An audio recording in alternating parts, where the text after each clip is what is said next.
bonjour à tous, c'est Hooper. Et aujourd'hui on se retrouve avec la suite d'un des plus grands jeux de rallye arcade jamais créés. Il s'agit bien sûr de Sega Rally, d'abord un arcade puis qui avait été converti sur la Saturn. Un des meilleurs jeux de rallye auto jamais créé pour ma part. Je vous conseille d'aller voir ma vidéo de Sega Rally pour ceux qui veulent en savoir plus, du premier Sega Rally sur Saturn. Et là évidemment quelques années plus tard, Sega nous ont refait le coup avec Sega Rally 2, Sega Rally Championship 2. Donc encore une fois sorti en arcade en 98 et converti sur la Dream en 99. Ça a été l'un des premiers jeux dispo au lancement de la Dream, pas au lancement mais 1 ou 2 mois plus tard quoi, avec VF3 et Sonic Adventure. Évidemment c'était à son époque le plus beau jeu sur console, de bagnole sur console. En même temps c'est un petit peu normal vu qu'en console 128 bits il n'existait que la Dream. Évidemment ça pouvait pas rivaliser avec les jeux 32 bits très pixelisés ou même les jeux de la N64 toujours très floutés quoi. Là on avait un jeu qui n'était ni pixelisé ni flouté, donc qui était vraiment beau quoi, avec un esthétisme jamais vu, un petit peu le premier jeu auto next gen sur console, voilà ce qu'on peut dire. Mais je trouve quand même qu'il a sacrément vieilli. Alors, je vous parlerai de tous ces modes tout à l'heure. On va commencer direct pour que vous puissiez voir un peu de quoi il en retourne. Mode arcade directement, il y a également un mode championnat, mais on en reparlera tout à l'heure. Je vais vous faire un mode arcade classique. Au départ, on a droit à 8 bagnoles, mais il y en aura, en tout, il y en a une vingtaine, donc il y en aura beaucoup à débloquer. Je vais prendre la même bagnole que j'avais prise, voilà celle-là, la Toyota Celica. La même bagnole que j'avais prise dans le Sega Rally Saturn, puisque vous puissiez faire une petite comparaison si jamais vous regardez les deux vidéos. Comparaison de modélisation entre la version Saturn et la version Dream. Évidemment, ça n'a plus rien à voir. 32 bits, V6, 128 bits. Heureusement qu'il y a une grosse différence. Alors évidemment, Sega Rally 2, c'était d'abord un grand jeu d'arcade. Moi, je le connais d'autant plus qu'à l'époque où il est sorti, j'étais un aficionado des salles d'arcade, on peut dire, entre 95 et 99. Entre les cours, vu qu'à ce moment-là, j'étais dans un lycée qui était très proche d'une salle d'arcade à Toulouse. Et donc entre les cours, entre midi et 2, toujours, je me rendais toujours à la salle d'arcade avec quelques potes là. Oh attention, super dérapage. Alors, j'ai fait n'importe quoi. Je me suis à peine entraîné franchement. Me criez pas dessus, je sais que je joue vraiment comme un manche. Mais vraiment je me suis à peine entraîné. Pour tout vous dire, ce jeu je l'aime pas trop. Mais chut, faut pas le dire. Non, ça y est, mais c'est pas possible, je fais n'importe quoi. Il faudrait au moins que j'arrive quand même à faire quelque chose de correct. Vous savez que le but c'est comme dans le premier, on commence 16ème, sur la course il y a 15 concurrents, on commencera toujours 16ème au départ, que ce soit dans le mode arcade ou dans le mode championnat. Évidemment il va falloir au fur et à mesure rattraper tous les concurrents et il faut évidemment faire gaffe au temps. Vous voyez en haut 28 secondes, 27 secondes, 26 secondes et évidemment il y a un timer qui défile au fur et à mesure et on aura droit à un petit peu de temps se rajoutera à chaque checkpoint dans le jeu, exactement comme le premier Sega Rally. C'est le même concept, le même principe, sauf que là on est à la sauce 128 bits bien évidemment. Toujours la particularité des Sega Rally évidemment, c'est toujours le fait que la bagnole glisse avec comme une savonnette. Voilà, c'est-à-dire que voilà, on fait ça glisse totalement, on est obligé de jouer avec les dérapages, avec les braquages, avec les contre-braquages, faut toujours faire vachement gaffe. Voilà, il y a un Megatron, hop, on peut utiliser le frein à main évidemment, là, le frein normal ou le frein à main. Ensuite quand vous tombez évidemment l'accélération, ce qui est logique, on n'a que deux vues, je vous montrerai ça mais je suis en train de faire n'importe quoi. Voilà, on a donc la vue comme ça de derrière et une vue hop comme ça totalement au ras du sol. Bon, ils ont fait un petit peu les radins franchement, puisque bon, je vous rappelle que dans le premier Sega Rally il y avait exactement les mêmes vues déjà. Donc bon, moi j'aurais pas craché sur une petite vue d'intérieur à la colline Macré Rally ou ce genre de choses qui était déjà sorti, il me semble, si je fais pas d'erreur. Donc voilà, c'est un petit peu radin de n'avoir mis que deux vues. Ils auraient pu en rajouter une. Par contre au niveau contenu, il y a quand même beaucoup plus de contenu que la version arcade sur cette version Dream. Parce que je vous l'ai dit, il y a une vingtaine de voitures, beaucoup de voitures à débloquer. Il y aura 17 circuits en tout, donc là c'est beaucoup plus que les 4 circuits de la version Saturn. D'ailleurs le premier circuit de la version Saturn, le désert, a eu un remake sur cette version Dream. Je vous le montrerai après avec un petit coup de time attack, hop fini. Donc vous voyez qu'en mode arcade comme en mode championnat, on ne fait qu'un seul tour, il n'y a pas 3 tours, non c'est un seul tour, le but c'est d'arriver à la fin. Il y a 4 courses, 4 circuits à chaque fois.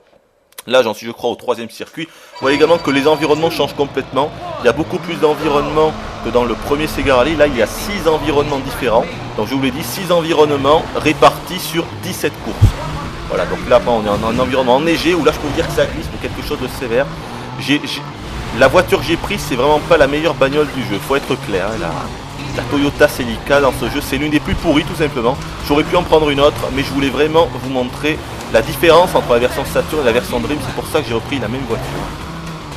Alors, vous pouvez voir, alors, évidemment, il y a tous les effets qui étaient impossibles de faire avant l'époque Dreamcast, avant l'époque 128, c'est-à-dire tous ces petits effets que l'on voit, par exemple tous les reflets qu'on peut voir sur la voiture, les traces de pneus, regardez dans la neige, regardez bien, il y a toutes les traces de dérapage qui se font, c'est bien fait, même ce, bon, moi comment vous dire, ça y est, je me suis emplâtré dans le décor, là ça y est, je peux plus décoller, oh là là, et si je fais n'importe quoi, je pourrais même pas arriver à la fenêtre, ce qui serait assez honteux, je dois dire, mais je fais n'importe quoi là. Oh là là là là. Ça dérape tellement qu'on peut rien faire. J'y arrive pas. Allez, voilà. Attention au dodane. Voilà, on va rester comme ça. Oui, donc tous les petits effets, je vous l'ai dit. Donc les reflets, les pneus, les traces des pneus qui restent dans la neige, ou même sur tous les circuits. Voilà, on va arriver, je vais pouvoir me concentrer un peu mieux sur ce que je disais. Voilà, tous les petits effets. Mais les effets, justement, ils sont pas... Comment vous dire ?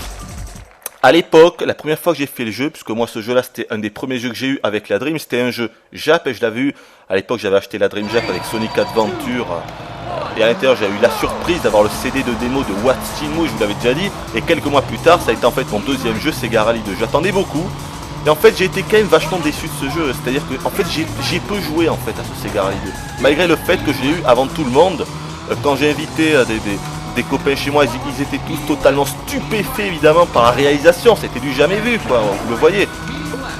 Moi personnellement je trouve quand même que le jeu a vachement mal vieilli, hein. Contrairement au premier, oh putain, je fais n'importe quoi, il me reste plus que 15 secondes pour atteindre le prochain checkpoint et je crois que je vais pas y arriver, si ça devrait y être, je pense qu'il est juste au fond là. Là on est dans un circuit de Nyon, on y voit que dalle, qu'est-ce que je vous raconte, je sais plus.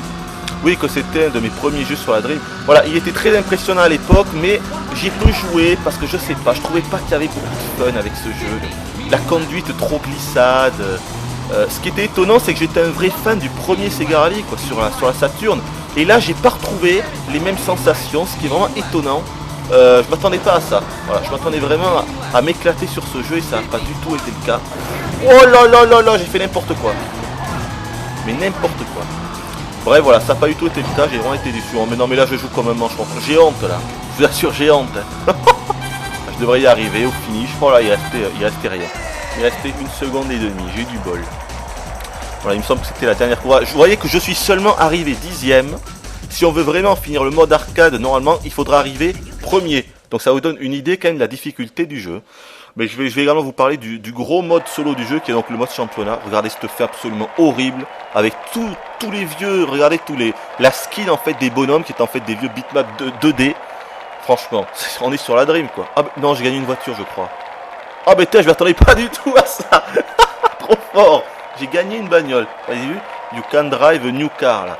Je m'attendais pas du tout, c'est la première bagnole que je gagne là, puisque c'était une nouvelle sauvegarde. J'ai à peine rejoué, j'ai fait 3 trucs en championnat, 3 coupes en championnat pour un peu m'entraîner, mais c'est tout. Voilà, la fin du jeu. Même la chanson est pas super, moi je me rappelle parfaitement de la fin de Sega Rally sur la Saturn, que d'ailleurs vous pouvez retrouver sur ma vidéo Sega Rally Saturn, qui était excellente, avec une véritable chanson. C'était une musique de fou. Là franchement les musiques de ce Sega Rally 2, c'est soporifique, vraiment pas intéressant. Évidemment on a toujours le replay, les replays avec lesquels on peut changer d'angle de caméra. Je vais pas vous le montrer, tout le monde connaît ça maintenant, les fameux replays. Vous voyez le fameux Game Over, yeah. Toujours excellent, hein. On va partir de là, je vais un peu vous montrer les autres modes de jeu. Voilà, le mode d'hier, Championship. Championship, comme je disais à l'époque. Championship. Voilà, donc en quoi ça consiste? Ça se passe sur 10 ans, en fait ce sont des sortes de championnats, de petits championnats qui se déroulent chacun sur 4 courses. Par exemple, si je veux faire la première année, ça va être 4 courses et je devrais simplement arriver premier à la fin des 4 courses. Pareil là, pareil ici, vous voyez que là tout Tout à l'heure, quand j'ai refait le jeu, je suis arrivé au 4e. Et il se débloque au fur et à mesure jusqu'au 10e. Évidemment, la difficulté va crescendo. Je peux vous dire que pour arriver premier au 10e championnat, faut se lever tôt et faut être le King of the World. Je me rappelle très bien qu'à l'époque où j'avais la version Jab, j'étais arrivé au 8e ou au 9e et j'avais abandonné parce que je n'y arrivais pas. Donc c'était vachement difficile. Évidemment, le time attack en habitude avec des ghost modes, il me semble tout ça. Il y a un mode de 2 joueurs et pas trop mal avec. Il y a quand même plus de clipping qu'en mode solo, mais ça reste correct dans des records. Autre chose, on peut quand même modifier. Il y a un petit côté Gran Turismo. On peut modifier beaucoup de paramètres de réglage du véhicule. Par exemple, voilà, je sais pas si je suis allé dans le bon menu. Oui, voilà, c'est là. Voilà, par exemple, voilà ça c'est quoi? Je crois que c'est les pneus, ça c'est pour les freins, voilà, les suspensions, ce genre de conneries quoi. Alors voilà, si je vais dans les pneus, je vais pouvoir choisir, voilà, si on va faire une course sur une surface à base d'asphalte, sur du gravier, sur la neige, voilà, après on peut choisir quoi, c'est quoi tout ça. Pour les courses de glace, Icy Road, pour les courses recouvertes de neige, pour les courses d'asphalte, pour les courses sur l'asphalte et sur la neige, voilà, bref. Il y a un petit aspect custom du réglage des bagnoles, assez sympathique. Personnellement, je ne me suis jamais trop attelé là-dedans, ça n'a jamais trop été mon truc dans les jeux de bagnole. Donc voilà pour ça. Car profil, c'est juste pour vous regarder, je crois, les bagnoles, les caisses qu'on a custom. Et voilà, pour les options, et puis pour sauvegarder, compagnie. Donc rien de très extraordinaire. Ah, je voulais vous montrer le circuit, le remake, parce que ça me semble intéressant. Du premier circuit de la version Saturn, le fameux circuit du désert. Ah, voilà justement tous les différents environnements. Donc un environnement au désert, regardez comment ça se passe. Si je clique sur environnement, voilà, j'ai droit à 3 tracés. À chaque fois, on a 3 tracés différents pour chaque environnement. Sauf pour le dernier tracé que je vous ai montré tout à l'heure, quand on est à Monte Carlo, là, dans la nuit, la ville de nuit, où il n'y a qu'un seul tracé. Là, par exemple, vous voyez, au désert, 3 tracés. Pareil pour l'autre, là, un environnement à la montagne, pareil, 3 tracés. Mais généralement, beaucoup de tracés, en fait, sont assez similaires. Je ne sais pas si c'est là. Non, pas là, vous allez voir, je vais vous montrer un. Non, celui-là, c'est celui-là, il n'y en a qu'un seul. Ici, peut-être, là, dans la jungle. Voilà, regardez la différence entre le premier tracé et le second. Voilà, en fait c'est juste une espèce de courbe qui a été ajoutée entre le 1 et le 2. Donc on peut pas vraiment dire qu'il y a 17 circuits, on peut dire qu'il y a en gros 10 circuits. Et 7 circuits qui sont en fait des petites variations des circuits déjà existants. Regardez, même entre le second et le troisième, là encore il y a une petite parcelle qui est identique. Voilà donc pour le truc des... Alors, je voulais montrer le désert. Et c'est la deuxième, voilà, ici. C'est donc un remake freerun, on s'en fout, c'est pas pour faire un record là. Je vais vous montrer une autre bagnole. Ah ben voilà la bagnole que j'ai gagnée tout à l'heure. La Fiat Senseiito Sporting là. Évidemment, en bas, on peut voir toutes les caractéristiques. Toutes les bagnoles ont quand même leur propre capacité. Il y en a qui vont être lourdes, il y en a qui vont être rapides, il y en a d'autres qui vont avoir une bonne accélération. Tout dépend de ça. Alors voilà, je vous montrais la Lancia Stratos qui est toujours là. Dans le premier opus sur la Saturn, c'était une bagnole à débloquer, ça. C'était la bagnole la plus difficile à contrôler, mais également la plus rapide. Et également, elle est pas mal du tout dans ce Sega Rally 2. Elle est même plus facile à contrôler. Et c'est une bagnole qu'on a de base. Elle n'est pas cachée, celle-là. Bon, voilà, je vous ai à peu près tout dit, il me semble. Au niveau des défauts techniques, je trouve qu'il y a quand même beaucoup de pop-up, c'est-à-dire de clipping qui est évidemment masqué par un brouillard. Sur cette course, ça se voit pas trop. Mais parfois, on est dans des courses, surtout dans les courses avec un environnement enneigé. Là, franchement... Parfois il y a tellement de clipping qu'on n'arrive pas à voir les virages quoi. Heureusement qu'il y a toujours le copilote là qui nous explique, vous le voyez en haut avec les petites icônes. J'ai jamais compris réellement ce qu'il dit, mais bon il dit tourne à droite, tourne à gauche, attention long virage à droite, attention dodane là, ce genre de choses vous le voyez. D'ailleurs petit point précis, cette fois-ci on peut changer la voix du copilote, on peut mettre une femme comme voix, toujours sympathique. Et bien alors j'accélère là, je me suis embourbé dans la boue. Donc vous voyez que ce circuit-là, il est identique au premier, évidemment à la sauce 128. Je voulais vous montrer ça, mais vous voyez que, regardez au fond, il y a un brouillard, il y a un effet de fog vraiment affolant quand même. Pour moi, ça a été trop, c'est trop quoi. Je pense que le jeu n'a pas été assez bien optimisé, parce qu'il est sorti tout au départ en fait du lancement de la Dream. J'imagine que Sega voulait absolument avoir notre killer app au moment de la sortie de la console, et c'est pour ça qu'ils n'ont pas totalement... J'imagine, j'en sais rien du tout, je fais que des suppositions, que des hypothèses bien sûr, je ne suis pas un des développeurs du jeu, mais j'imagine que c'est ça parce qu'il est clair que la Dream peut donner plus que ça, et on l'a bien vu dans les jeux qui sont sortis après. Il y avait des jeux qui étaient plus beaux que ça et qui pourtant n'avaient ni ces petits clippings, ni ces petits ralentissements qui sont pas véritablement gênants, mais à chaque fois pratiquement qu'on est dans une courbe, qu'on fait un virage, on a l'impression que le framerate il passe de 60 fps à 30. C'est vraiment pas du 60 fps constant, et ça aussi, c'est des petits défauts comme ça qui nuisent au jeu, qui sont vraiment dommages. C'est des petites choses comme ça, voilà. Oh, attention, ah, bah, vous voyez des petits effets de dérapage là, sur les roues arrière. La première fois que j'ai fait les jeux, j'étais totalement sur le cul parce que je trouvais ça vachement impressionnant. Mais maintenant que je le re-regarde, je trouve ça assez mal fait quand même. Et regardez derrière là. C'est bon, là on le voit pas là. Là on le voit. Non, en fait là on le voit mal. Là où on le voit le mieux, c'est quand on est sur les courses sur du bitume en fait. Sur l'asphalte, c'est là où on le voit mieux. Allez, je vais changer de course ou de. Je sais. Non, je vais vous faire un petit championnat. Il reste un petit peu de temps, j'ai pas grand chose d'autre à dire, je réfléchis. Je vais vous faire un petit championnat, voilà. Et ben alors, comment on part d'ici? Ah non, peut-être qu'il faut l'entrée maintenant, je m'en fous l'entrée maintenant. Je vous l'ai dit, ce jeu là c'est vraiment pas un jeu que j'ai trop aimé, je préfère vraiment l'opus sur la Saturn. Je ne saurais dire pourquoi, il est moins fun ce jeu, voilà. Pour ma part, je pense qu'il y a beaucoup de joueurs qui vont être bizarres que je dise ça. Ce jeu a eu des notes absolument excellentes dans la presse de l'époque, hein. Il a eu, c'était des 95%, 96%, 97%, vraiment tout le monde a été conquis par ce jeu. Personnellement, j'avoue que c'est pas un jeu qui m'a vraiment, qui m'a plu plus que ça. Je vais vous faire le premier championnat parce que c'est le plus facile. J'ai pris une autre bagnole, je vais prendre celle-là, là, la nouvelle que j'ai débloquée. Alors je risque d'être totalement nul, je sais pas du tout ce qu'elle vaut. Évidemment, on peut choisir la transmission automatique ou manuelle. Je vous conseille bien sûr la transmission manuelle, c'est toujours mieux pour ce genre de jeu, surtout pour Sega Rally. Bon là, vu que je suis en train de commenter, je vais avoir du mal à changer de vitesse en même temps, donc je préfère prendre en automatique. J'espère que c'est ça que j'ai pris là. J'ai comme un doute d'avoir pris en manuel là, non. Évidemment, à chaque début de course, comme je vous l'ai montré, on peut changer les réglages du véhicule, hein. Ah voilà, t'es co-driver, je pense que c'est... Ah mais ça va, c'est ça, t'es pour changer là, voilà. On va mettre une voix de femme, c'est toujours plus sympathique. On va voir ce que ça donne peut-être. Parce que je crois que je ne l'ai jamais fait dans la version française. Oui, enfin en même temps on s'en fout puisque même en Jap, les voix étaient en anglais. Donc je viens de dire une immense connerie. Puisque de toute façon la voix du copilote a toujours été en US, hein. Voyons un peu la voix. Mon Dieu, quelle est laide cette bagnole. Ouh là là, je crois bien qu'elle a une voix bien sexe là. Non, moyen. Bon, que vous dire d'autre? Voilà, je vous ai à peu près tout dit franchement. Pour moi c'est un jeu, je sais pas trop quoi dire, quoi. Parce que j'ai pas envie de descendre ce jeu. Je vous l'ai dit, je trouve qu'il a vachement mal vieilli. Autant le Sega Rally sur Saturn, je peux y rejouer actuellement, je prendrai du plaisir. Autant ce jeu là, franchement. Regardez, là on voit bien l'effet de brouillard au fond qui est vraiment...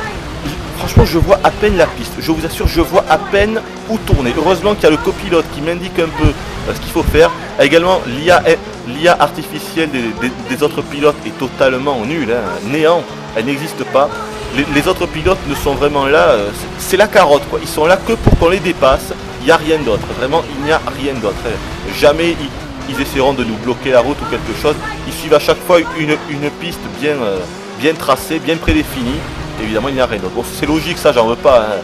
Même dans les jeux actuels, notamment je pense à Gran Turismo, quoi, le dernier, où les concurrents restent toujours pareils sur la piste, donc franchement je lui en veux pas à ce niveau-là. Je crois que j'ai à peu près tout dit, franchement. Je réfléchis un peu, mais je continue un peu là, vu qu'on en est seulement à 18 minutes. C'est que maintenant que je suis habitué aux courses aux vidéos qui durent 30 minutes, 40 minutes, j'ai du mal à revenir aux vidéos de 20 minutes, mais il va bien falloir que je m'arrête parce que j'ai plus grand chose à dire. C'est un jeu correct. Mais bon, moi franchement j'ai envie de dire, oublions cette version Dreamcast que je trouve pas super, et rappelons-nous surtout de la version arcade, qui elle par contre était vraiment excellent avec un siège excellent, enfin je m'en rappelle très bien quoi. La borne en elle-même était énorme ici.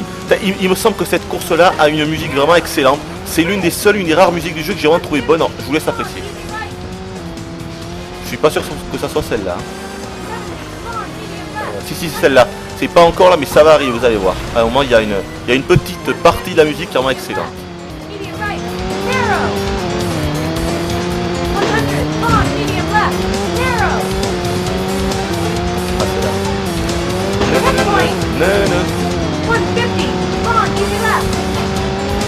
100. Easy left. 150. Easy right. Narrow. 200. Caution. Je vous mets un petit coup de la vue interne. Easy right.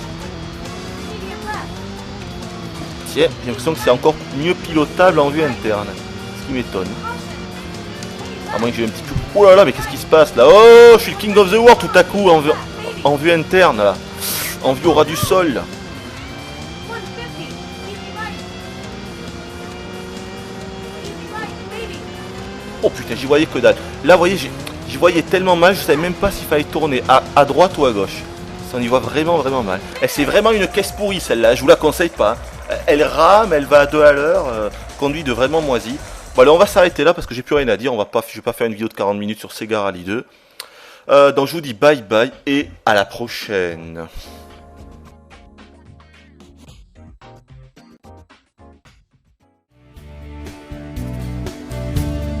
Go ahead and leave me.